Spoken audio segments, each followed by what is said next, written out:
تو پھر ان میں قرار اسٹیبلٹی کیوں نہیں ہے؟ جو چراغ زندگی کی خوشیاں خوبصورتی ایسے ہوتی جیسے چراغ راستے پہ چلایا جائے اور راستہ بھی ہوا کا ہو، تو وہ پھر کسی کمپلیٹ اسٹیبلٹی انپرٹربڈ وے میں وہ روشن نہیں رہ سکتا، جھلملائے گا بھی، بجھ بھی سکتا ہے۔ اور اسی طرح سے زندگی کے جو ہمارے رنگ ڈھنگ ہیں ان کے لیے مکمل ثبات میسر نہیں ہے۔ پھر اس سے اگلا شعر ہے: سبد گل کے تلے بند کرے ہے گلچین، مژدہ اے مرغ کہ گلزار میں صیاد نہیں۔ سبد گل وہ ٹوکری جس میں پھول چن چن کے جمع کیے جاتے ہیں، جیسے پچھی ایک پنجابی میں ہمارے یہاں کہتے ہیں۔ سمپل معنی یہ ہے کہ اے پرندے تجھے خوشخبری ہو، جو گلچی ہے وہ فلاور جو پک کرتا ہے فلاورز، وہ تجھے پھولوں کی ٹوکری کے نیچے ہی بند کر رہا ہے اور صیاد باغ میں ہے نہیں۔ تو اب تیری پنجرے کی سختیاں ختم ہو گئیں، پھولوں سے بھی تو قریب ہو گیا، اب تیرے ارد گرد پھول ہی پھول ہوں گے۔ یہاں پرندے سے مراد ظاہر ہے مرغ سے مراد بلبل ہے۔ جو صیاد تیرے لیے سب سے بڑی مصیبت ہے، تمہارے بہت وہ دور ہے تجھ سے۔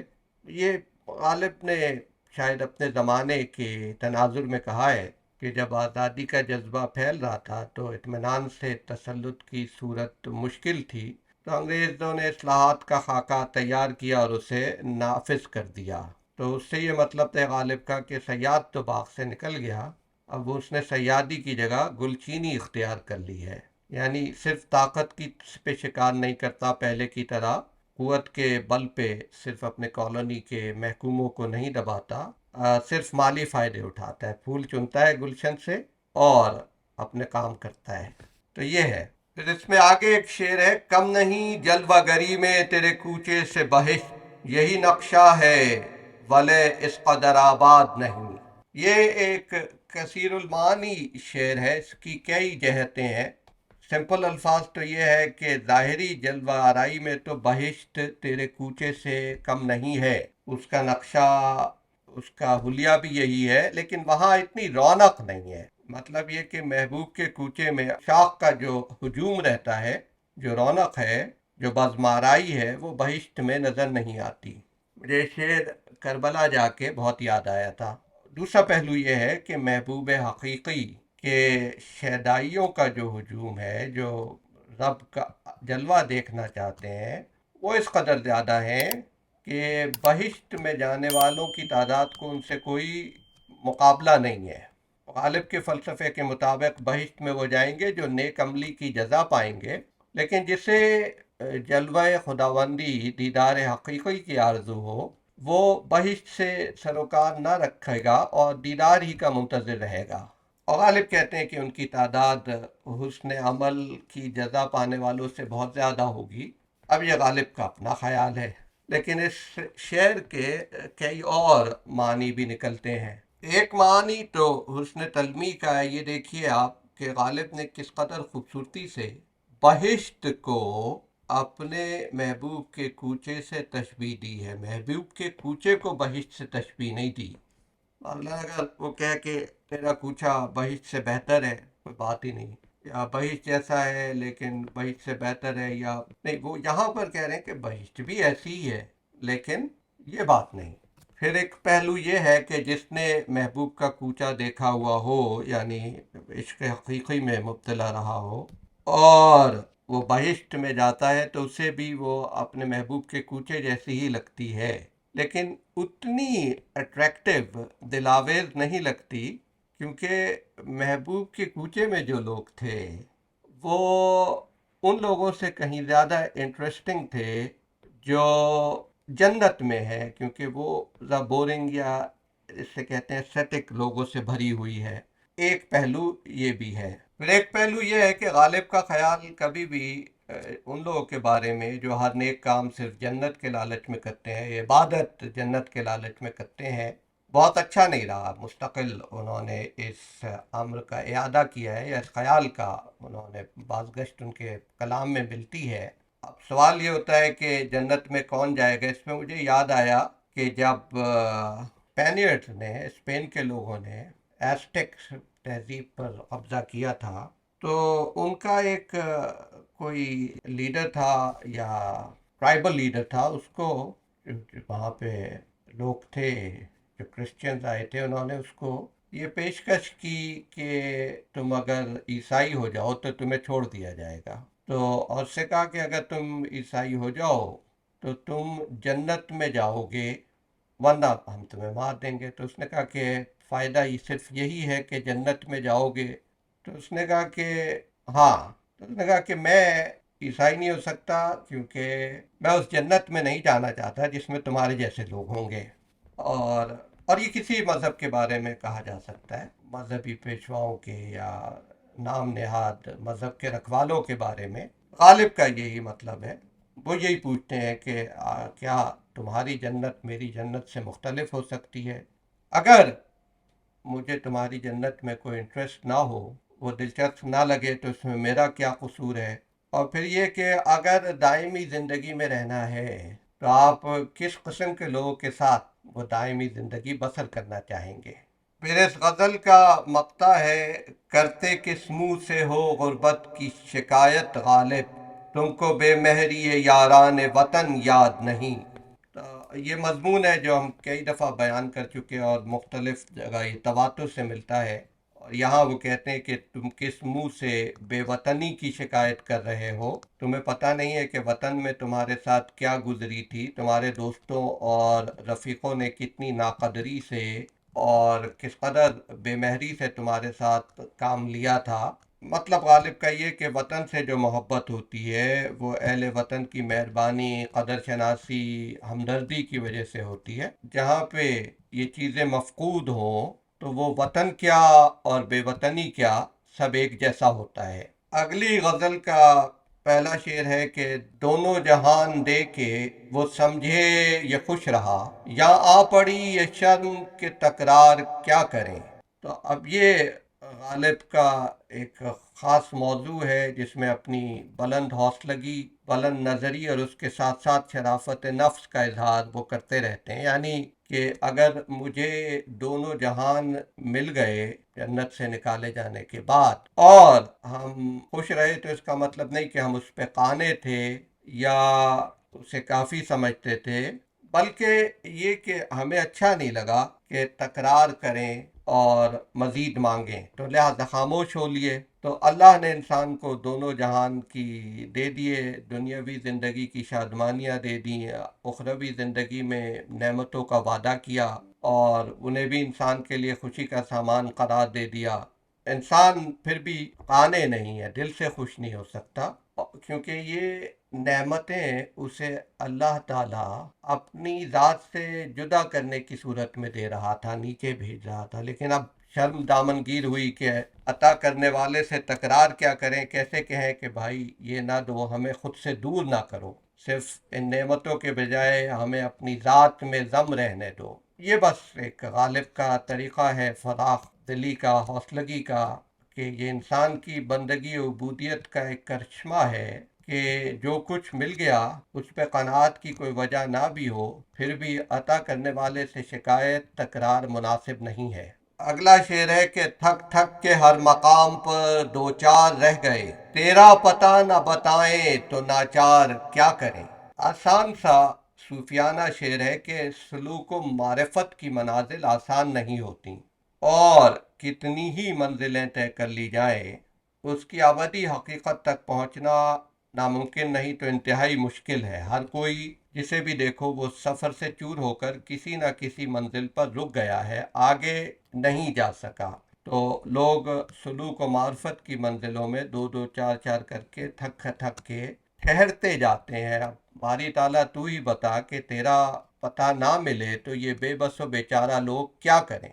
ایک اور اگلا شعر ہے، بلکہ کیا شمع کے نہیں ہے ہوا خواہ اہل بزم، ہو غم ہی جاں گداز تو غم خوار کیا کرے۔ شعر کا مقصد ظاہر ہے کہ یہ ایک حقیقت کو بیان کرتا ہے کہ دنیا میں ہر شے کا وجود کسی نہ کسی مقصد کے لیے ہے، اس مقصد کے لیے استعمال ہونا ہی اس کی معراج ہے۔ کا یہ مطلب نہیں کہ اوروں کو اس سے ہمدردی نہیں ہے، اس کا مطلب یہ ہے کہ یہی اسکیم آف تھنگز ہے، اسی طرح سے یہی مقصد ہے اس کی خلقت کا. یعنی شمع کی مثال دی ہے کہ وہ محفل میں روشنی کرتی ہے، خود جل کے روشنی ہوگی تو وہ پگھلے گی. اب یہ نہیں ہے کہ اس کے ارد گرد جو لوگ ہیں وہ اس کے غمخوار یا بہی خواہ نہیں ہے، لیکن ان کی ہمدردی سے اسے کوئی فائدہ نہیں پہنچا سکتے وہ، کیونکہ اس کی تخلیق کا مقصد یہ ہے کہ وہ خود جل کر دوسروں کو روشنی فراہم کرے تاکہ اس کی ہستی ختم ہو جائے. تو اسی طرح کائنات کا ہر وجود جو ہے وہ قدرت کا مقرر کیا ہوا مقصد پورا کر رہا ہے، اور اس مقصد میں اس کے لیے جو لوازم، جو مشن اس کا باعث تخلیق ہے، وہ ان سے بچ نہیں سکتا. اس کا کوئی علاج نہیں ہے. علاج کیا ہے بھائی؟ آپ شمع ہے، شمع سے محفل قائم ہے، اس کی روشنی سے اگر شمع بجھا دیں محفل باقی نہیں رہے گی. اسی طرح ہر چیز کا ایک مقصد ہے. اگلی غزل کا شعر ہے کہ قیامت ہے کہ سن لیلا کا دشت قیس میں آنا، تعجب سے وہ بولا یوں بھی ہوتا ہے زمانے میں. اس پہ مجھے اقبال کا شعر یاد آیا، وہ بھی ایک بہت خوبصورت شعر ہے. عزت ہے محبت کی قائم قیس حجاب محمل سے، محمل جو گیا عزت بھی گئی، غیرت بھی گئی، لیلا بھی گئی. مقصد دونوں کا ایک ہی ہے کہ سچا عاشق کبھی محبوب کی رسوائی بے حجابی گوارا نہیں کرتا. اگلی غزل میں ایک شعر ہے زوال آمادہ اجزا آفرینش کے تمام، مہر گردوں ہے چراغ رہ گزارے باد یا. آفرینش پیدائش مخلوق. غالب کہتے ہیں زوال آمادہ فنا ہونے کے لیے تیار، جو فنا ہو جائیں گے فانی.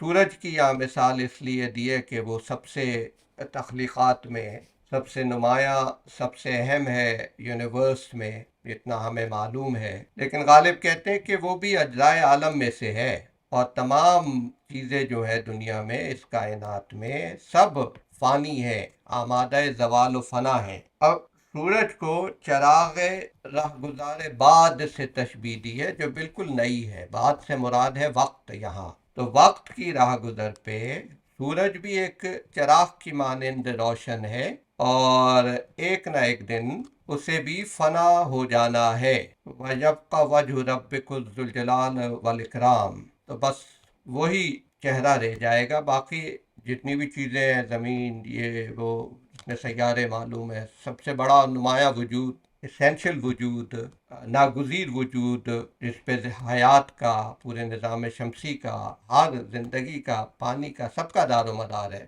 اس کو رضا غالب نے فنا کا ثبوت دینے کے لیے چنا ہے. اور یہ کہا ہے کہ جو سورج آسمان پہ روشن نظر آ رہا ہے، یہ کیا ہے؟ یہ وقت کے راستے میں ایک چراغ روشن ہے، کیا پتا کب گل ہو جائے.